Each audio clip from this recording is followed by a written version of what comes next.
Good morning, y'all. I want to talk about a threat facing California this morning that does not come with a forecast cone, does not get a name, and will not show up as a warning polygon on radar, but that scientists are increasingly treating with the same urgency as any storm I have ever covered on this channel. California's coastline is quite literally falling apart, piece by piece, and just this summer, researchers released genuinely significant new findings about exactly how fast, how dangerously, and how unpredictably that is happening. Let me walk you all through exactly what is going on, what the new science says, and why this is a threat that deserves far more attention than it typically gets. Let's start with the scale of what we are actually talking about, because I think most people underestimate just how much of California's coastline is built on genuinely unstable ground. Roughly 70% of the entire California coast is made up of eroding coastal cliffs, stretching across the state's full 1,023 miles of coastline. These are not just scenic backdrops for postcards and Instagram photos. These cliffs support some of the state's most critical infrastructure, including major highways, passenger and freight rail lines, coastal access points, energy facilities, and thousands of homes and other structures built right up to the edge. And these cliffs are not just eroding slowly and predictably over time. They fail suddenly, sometimes catastrophically, and sometimes with people standing directly beneath them when it happens. I want to bring y'all back to a tragedy that fundamentally changed how California approaches this exact hazard, because it explains why researchers have spent the past several years working so intensely on this problem. In August of 2019, at Grandview Beach in Encinitas, a 30-foot by 25-foot section of oceanfront bluff suddenly collapsed onto the sand below, killing 3 women in an instant. USGS research geologist Patrick Barnard, who leads a federal project studying climate change and sea level rise impacts along the entire U.S. West Coast, was quoted extensively in the aftermath, and his explanation of the hazard is exactly why this threat is so difficult to prepare for. California's cliffs retreat at an average rate of roughly a foot per year, but Barnard was direct that this retreat is highly sporadic and unpredictable, meaning a cliff can sit apparently stable for years and then fail suddenly and catastrophically with almost no visible warning beforehand. And he added a warning that cuts right to the heart of why I am bringing y'all this update today.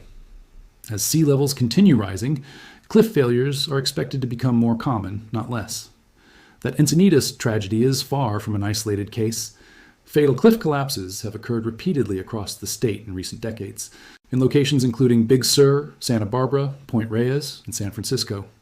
And these events are not confined to some distant, rarely visited stretch of coastline. Just last year, drone footage captured a dramatic collapse in Humboldt County, where a landslide sliced away a section of coastline like cutting a slice of cake, swallowing a coastal trail and part of a cliffside parking lot into the sea below, with onlookers caught on camera fleeing as the ground crumbled beneath them. And in Santa Cruz, residents have watched repeated erosion along the city's iconic West Cliff Drive, with additional chunks of coastline tumbling into the bay just this past January, prompting the city to move forward with new erosion management studies for vulnerable areas like Lighthouse Point. Now let me get into the genuinely significant new science that prompted me to make this video right now, because this is real. Current research that I think deserves far more public attention than it has gotten. Scientists at UC San Diego's Scripps Institution of Oceanography just released a major new report this July, following a 4-year study, specifically investigating whether an early warning system could actually detect a landslide before it happens. And what they found is genuinely remarkable. Researchers deployed a network of in-ground sensors, including tilt meters and extensometers, across 3 coastal cliff sites in San Diego County at San Elijo State Beach and 2 locations in Del Mar. These sensors successfully captured precursory ground deformation, meaning early physical warning signs, hours to days before 5 separate documented cliff collapses actually occurred. I want to walk y'all through one specific, genuinely striking example from this research, because it illustrates exactly how this technology works in practice. At around 5 a.m. on April 21st of 2224, an estimated 200 tons of material fell from the cliffs in Del Mar, down onto the beach below. But here's the part that matters most. A tilt meter sending data in real time had already alerted Scripps researchers several days earlier that a landslide was highly likely to occur at that exact location. Days of advance warning, for an event that has historically arrived with essentially no warning at all. That is a genuinely significant leap forward in a field where, as recently as 2019, 3 people lost their lives with no warning whatsoever before the ground gave way beneath a cliff that had looked stable just moments before. I want to explain the actual mechanics behind why these cliffs fail, because understanding the process helps explain why this new sensor technology matters so much. Rainfall and waves are the 2 primary drivers of coastal cliff erosion. Waves crash against and erode the base of a cliff, gradually undercutting it and causing the structure above to become steeper and progressively less stable over time. Then, rainfall and groundwater seep into that already weakened rock, and that added moisture and pressure is frequently what actually triggers a landslide in a cliff that has already been destabilized by wave action at its base. To better understand exactly how this failure timeline unfolds after a rainfall event, the Scripps research team conducted weekly laser mapping surveys using truck-mounted mobile lidar systems and drone photogrammetry across a stretch of coastline from Torrey Pines State Beach to Encinitas, spanning from 2022 all the way through 2025. The detailed sustained mapping effort allowed researchers to track exactly how and when specific sections of cliff moved and changed in the lead up to failure, building a genuinely detailed picture of the entire collapse process, rather than just documenting the aftermath. The research team's analysis went even further, establishing preliminary environmental thresholds specifically tied to elevated coastal landslide risk, essentially identifying the specific combinations of rainfall totals and ground movement that reliably precede a collapse. That is exactly the kind of foundational data needed to eventually build a genuine, actionable regional warning system, one that could potentially issue public alerts whenever rainfall exceeds a certain threshold in a monitored area, similar in concept to how flash flood warnings already work. I do want to be honest with y'all about where this research currently stands because the scientists themselves have been clear on this point. This technology shows a reliable capacity to provide warning with hours to days of notice, but considerably more work remains before these findings can be formalized into an actual operational public warning system that residents and visitors could rely on directly. Let me connect this cliff-specific research to the much larger, longer-term threat driving all of it, because California's coastal cliffs are not eroding in isolation from broader climate trends. Sea levels along California's coast have already risen about 8 inches over the past century, and that pace is expected to accelerate significantly after 2050.